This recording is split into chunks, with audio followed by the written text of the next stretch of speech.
ঝড় ওঠানো বড়ি মাখা বানানোর জন্য প্রথমে আমাদের কিছু আতঙ্কযুক্ত কাঁচামরিচ থেতো করে নিতে হবে। তারপরে সেটাকে ভালো করে থেতো করতেই হবে যাতে একদম এটা গুঁড়ো গুঁড়ো হয়ে যায়, মানে একদম পিষে যায়।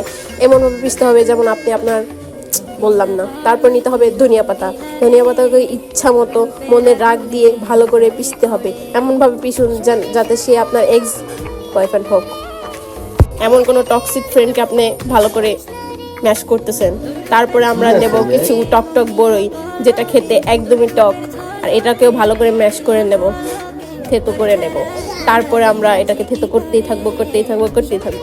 কি বলতেছি নিজেও জানি না। যাই হোক, দুপুরবেলা টক জিনিস খেতে খুবই মজাদার, খেতে ভালো লাগে। শীতের সকালে আরো বেশি মজা লাগে। তারপরে একটু টমেটো দিয়ে দেবো এক্সট্রা ফ্লেভারের জন্য, যেহেতু টমেটো একটু টক থাকে।